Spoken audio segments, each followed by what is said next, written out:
C'est bien, donc j'aimerais faire premièrement 3 lectures, commençant dans le livre des psaumes.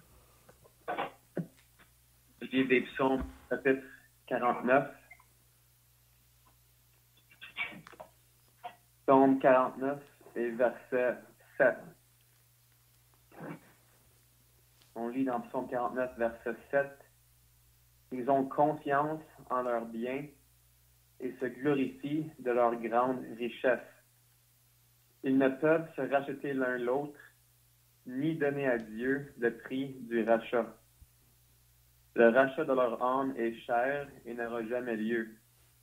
Ils ne vivront pas toujours, ils n'éviteront pas la vue de la fausse, car ils la verront. Les sages meurent, l'insensé et le stupide périssent également, et ils laissent à d'autres leurs biens. Ils s'imaginent que leurs maisons seront éternelles et que leurs demeures subsisteront d'âge en âge, eux dont le nom sont honorés sur la terre.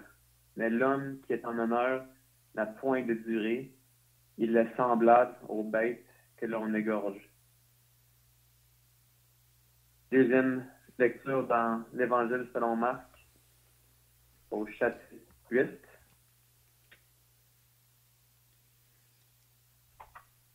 L'Évangile selon Marc, chapitre 8 et verset 36.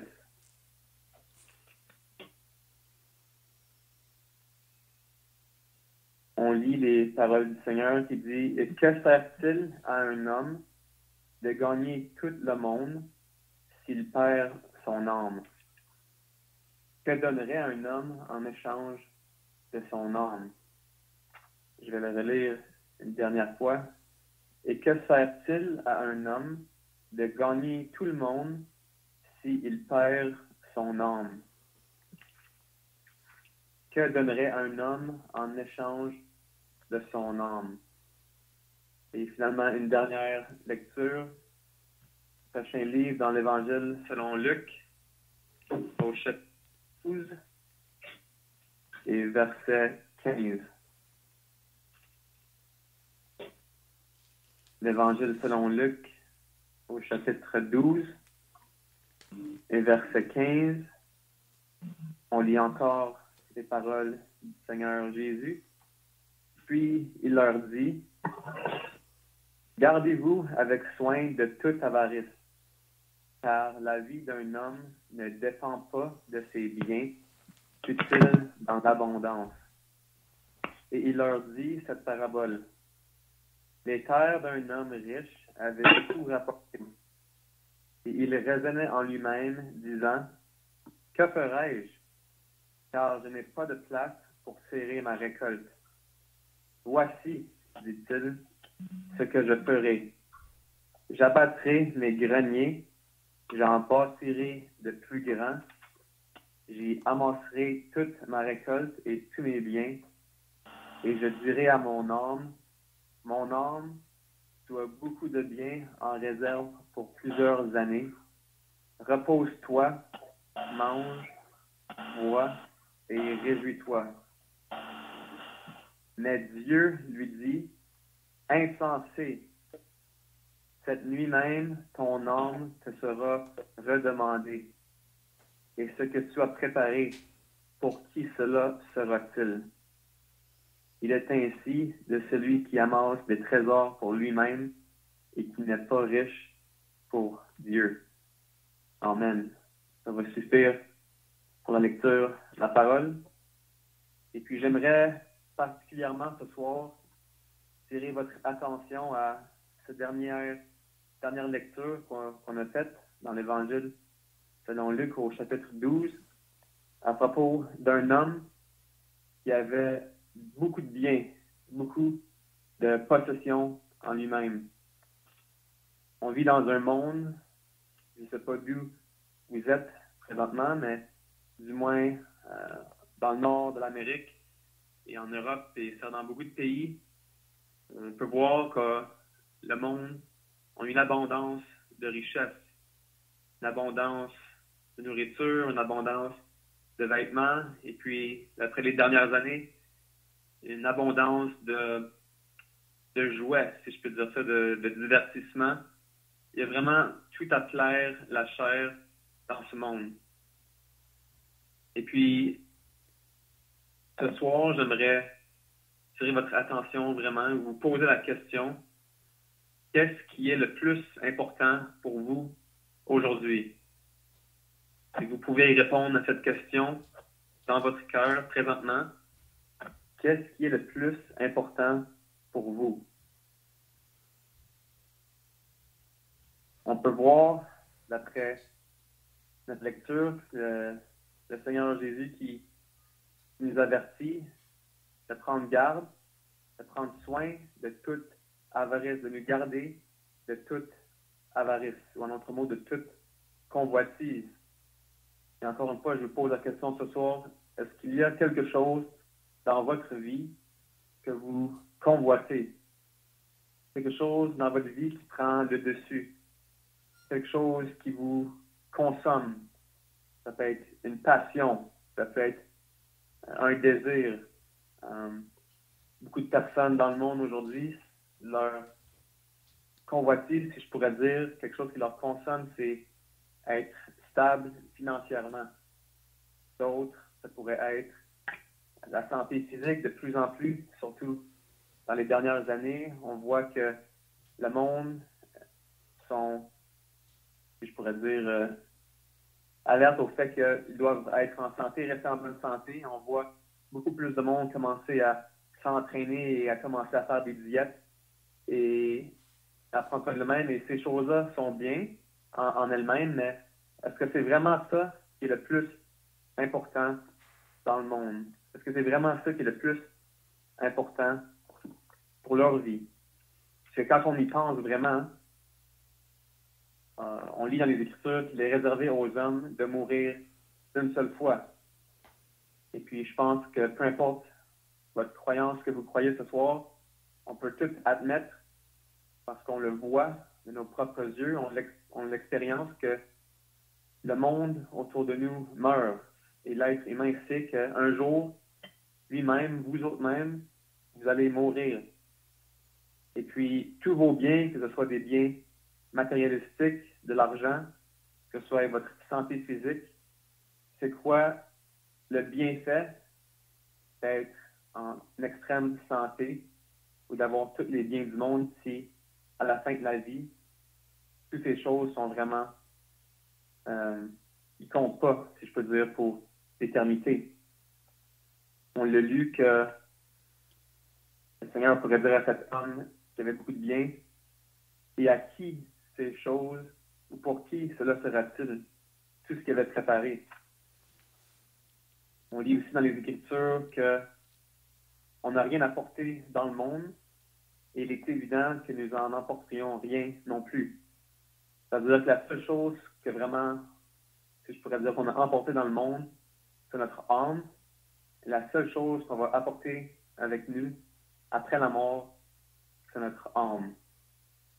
Donc, vraiment, une chose qui est très importante à constater, c'est que oui, nous avons un corps physique, un corps qui nous permet de marcher sur cette terre, un corps qui nous permet de respirer l'air de ce monde, un corps qui nous permet de manger de la nourriture de ce monde et de rester en vie dans ce monde. Mais il faut réaliser que le vrai nous, c'est notre âme. Et notre âme ne va jamais mourir. L'âme va exister pour toute l'éternité. C'est une des manières qu'on a été créé en l'image de Dieu, qu'on a été créé un être spirituel, c'est-à-dire qu'on va, comme Dieu, vivre ou exister pour toujours. Mais on lit aussi dans la Bible qu'il y a deux destinations après la mort, soit le paradis ou le ciel pour ceux qui ont cru au Seigneur Jésus, ou l'enfer pour ceux qui ont vraiment négligé leur âme, ceux qui ont rejeté le salut offert par le Seigneur Jésus. Et puis on va en venir dans quelques secondes. Donc on peut voir que cet homme, dans Luc 12, on peut voir que vraiment, il avait négligé son âme. On peut continuer à lire au chapitre 15 qui dit « Le Seigneur, il dit, car la vie d'un homme ne dépend pas de ses biens, fut-il dans l'abondance. Et puis on l'a lu dans le psaume, qu'il y a beaucoup de monde aujourd'hui qui s'imaginent que leurs maisons seront éternelles, que leurs demeures subsisteront d'âge en âge, et les noms qui se sont donnés eux-mêmes, soit être docteur ou président, pensent que ces choses-là vont rester, mais vraiment, une fois que vient la mort, toutes ces choses-là n'auront aucun bienfait pour l'éternité. Donc, encore une fois, je vous demande, qu'est-ce qui est le plus important pour vous aujourd'hui? Qu'est-ce qui va durer pour vous en toute l'éternité? Est-ce que c'est les bienfaits ou les richesses de ce monde? Est-ce que avez-vous pensé à votre âme? Avez-vous pris le temps de réaliser que on lit dans les Saintes Écritures que Dieu a respiré dans les narines de l'homme, il respire de la vie et l'homme est devenu un âme vivant. Et puis le problème avec le monde, le problème du péché, c'est que justement, on s'est tous éloignés de Dieu. Les Écritures nous disent, nous étions tous errants comme des brebis, chacun suivant sa propre voie. C'est la même chose pour cet homme au chapitre 12. Il était vraiment préoccupé avec sa propre voie. Il était vraiment trop fixé sur les choses de ce monde, les choses qui ne sont que pour une saison, que pour une courte durée de temps. Il a complètement négligé les choses les plus importantes de la vie.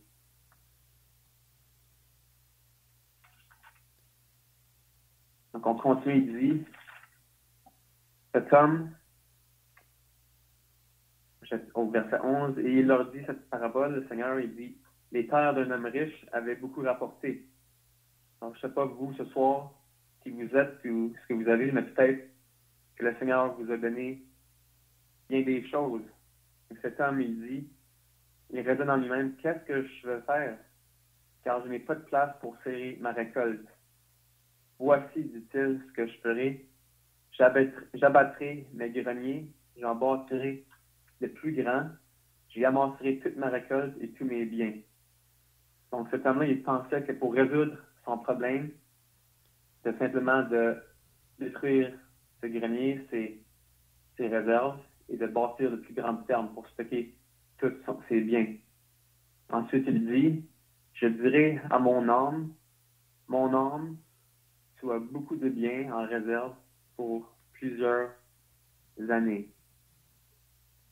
Alors, c'est bien de constater ici que, au moins, cet homme a réalisé qu'il était un âme, que le vrai lui, c'était pas juste le corps physique, mais c'était vraiment l'âme, et comme je dis, qui va exister pour toute l'éternité. Mais ce que cet homme avait failli, ce qu'il n'avait pas réalisé, c'est justement qu'il est réservé aux hommes de mourir une seule fois. Et vraiment, on peut voir qu'il se vantait du lendemain. En autre mot, vu qu'il avait beaucoup de biens, il pensait qu'il allait vivre encore plusieurs années. Mais on sait que d'après toutes les promesses que Dieu nous donne dans sa parole, je pense qu'il y a au-dessus de 3000 promesses, aucune d'entre elles, Dieu nous promet le lendemain. Le lendemain ne nous appartient pas. Le lendemain n'est pas certain. Peut-être qu'il y a quelqu'un ce soir ici, ça pourrait être même moi, c'est peut-être notre dernière journée aujourd'hui sur cette terre. On lit dans l'Écriture, ne te vante pas du lendemain, car tu ne sais pas ce qu'un jour peut enfanter. Donc on voit que cet homme avait complètement pris pour acquis le fait qu'il pouvait mourir même ce soir même cette journée-là. Et puis on lit aussi dans les Écritures que l'homme ne connaît pas son heure, comme je viens de dire, l'heure de sa mort. Il n'a aucune puissance sur le jour de la mort. On vit dans un monde où, avec le développement du monde médical, on essaie de pousser la limite de l'âge humain, on essaie d'agrandir, de faire en sorte que l'homme peut vivre plus en plus longtemps. Et même s'il serait possible un jour de vivre 100 ans, ou 200 ans, ou même 500 ans, reste vrai qu'il est réservé aux hommes de mourir une seule fois. Et j'aimerais ce soir que vous réalisez la vérité que non seulement vous allez mourir un jour, mais que vraiment le lendemain n'est pas garanti. Ce soir, comme je l'ai dit, pourrait être la dernière soirée ou la dernière journée de votre vie. Et après quoi, qu'aura été utile tous vos biens, tous vos loisirs, toutes vos convoitises de ce monde, si ce n'est que pour perdre votre âme. On l'a lu dans Marc. Que sert-il à un homme de gagner tout le monde s'il perd son âme? Et justement, on voit ensuite la réponse du Seigneur Jésus, de Dieu lui-même qui dit « Insensé, cette nuit même ton âme te sera redemandée. » En autre mot, cet homme, on pourrait dire qu'il avait gagné tout le monde. Il avait toutes les richesses. Il avait été béni avec une très, très grande richesse agricole. Mais ne reste que malgré tous ses biens, il s'apprêtait à perdre son âme. Je demande ce soir, est-ce que votre âme est perdue spirituellement? Est-ce que vous êtes perdu?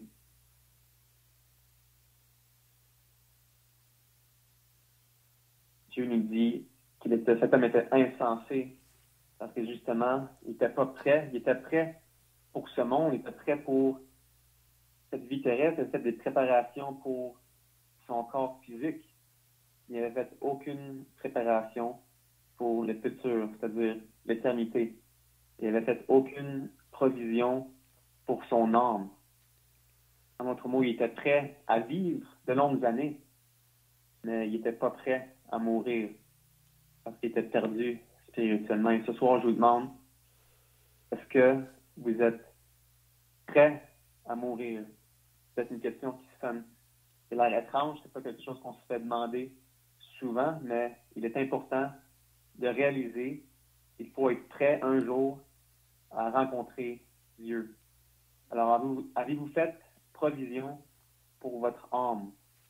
Ou est-ce que, comme cet homme, vous avez simplement fait des provisions pour cette terre, pour votre corps physique, pour votre chair? Avez-vous négligé votre âme? Et comme les Écritures peuvent nous dire, avez-vous négligé le si grand salut du Seigneur Jésus, que je vais en venir dans quelques instants? Donc encore, le Seigneur Jésus lui dit, insensé, cette nuit même, ton âme te sera redemandée. Et je vous fais réaliser que ça pourrait être le cas ce soir pour quelqu'un ici même. Et ce que tu as préparé, pour qui cela sera-t-il? Il est ainsi de celui qui amasse des trésors pour lui-même et qui n'est pas riche pour Dieu. Alors j'aimerais, dans les dernières minutes qui me restent, parler du prix du rachat de notre âme. Le prix du rachat de notre âme. On l'a lu dans Psaume 49. Les Écritures nous disent, à propos des hommes, l'être humain, ils ne peuvent se racheter l'un l'autre, ni donner à Dieu le prix du rachat.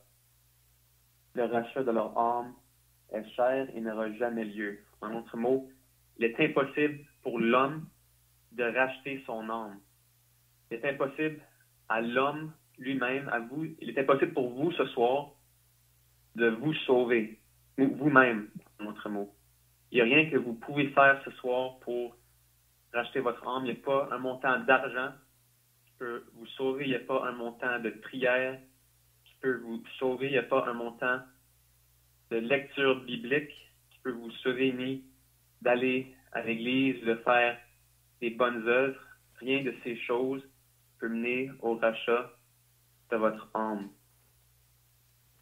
Mais par contre, on lit dans les Écritures que le rachat de notre âme a eu un grand prix.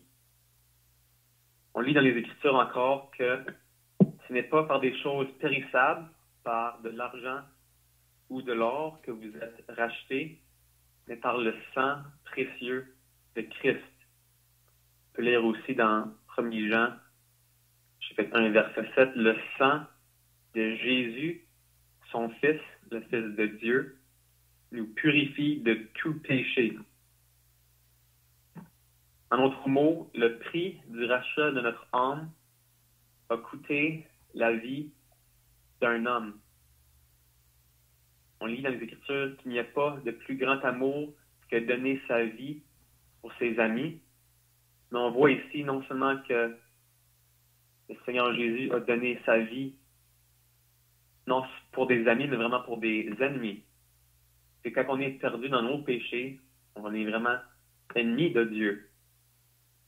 Alors pour racheter notre âme, il a fallu que Dieu lui-même, sous la personne du Seigneur Jésus, étant venu sur cette terre, il a fallu qu'il donne sa vie, qu'il coule son sang, qu'il puisse racheter notre âme. On lit qu'en lui, ça c'est le Seigneur Jésus, en son sacrifice, en lui nous avons la rédemption par son sang, la rémission des péchés selon la richesse de sa grâce.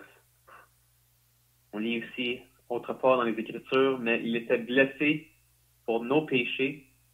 Ici, ça parle du Seigneur Jésus sur la croix.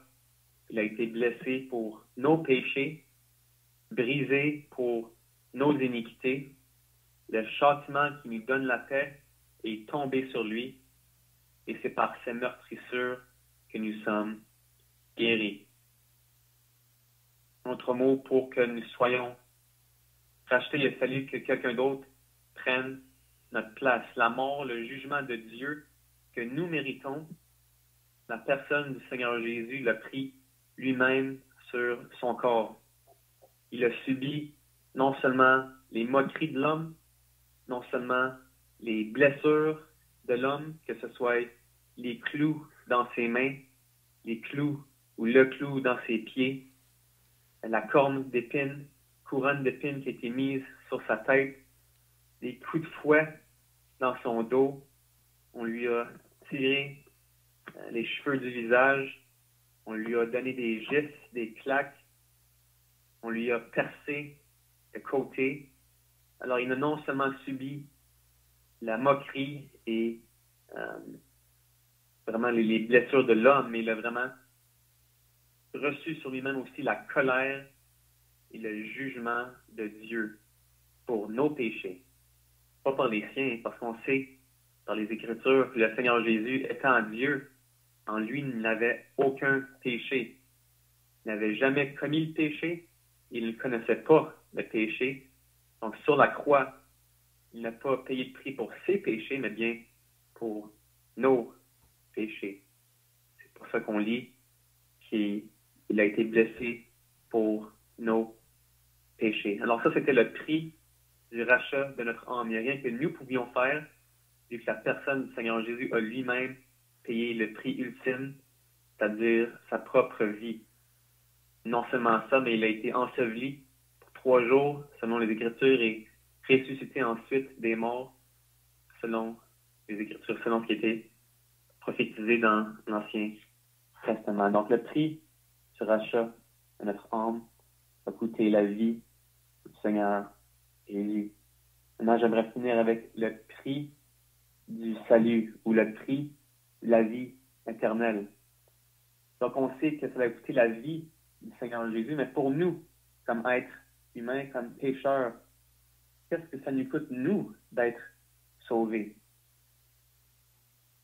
Donc, comme on peut le voir vite dans les Écritures, on lit que le don gratuit de Dieu, c'est la vie éternelle en Jésus-Christ, notre Sauveur. En fait, vu que Jésus s'est chargé de nos péchés, il nous offre gratuitement la vie éternelle. En qui? En lui-même, le Seigneur Jésus-Christ, notre Sauveur. Car c'est par la grâce que vous êtes sauvés, par le moyen de la foi, et cela ne vient pas de vous, c'est le don de Dieu ou le cadeau de Dieu. Et souvent, on sait tous, on a toujours souvent reçu un cadeau à un certain point dans notre vie. On sait qu'on n'a vraiment rien fait ou on n'a rien payé pour recevoir ce cadeau. C'est seulement quelque chose qui nous a été donné par amour et ou par grâce et on l'a simplement pris, on l'a simplement reçu. Et ce soir, le Seigneur Jésus vraiment offre le don gratuit, la vie éternelle. Quiconque met cette vie est simplement trouvé dans la personne du Seigneur Jésus-Christ. Alors, pour finir, je vous laisse encore avec ce verset. Et que fasse-t-il à un homme de gagner tout le monde s'il perd son âme? Que donnerait un homme en échange de son âme? Alors, ce soir, qu'est-ce qui est le plus important pour vous? Est-ce que ce sont les choses de ce monde, les choses qui ne durent pas, les choses que vous ne pouvez pas amener avec vous après la mort?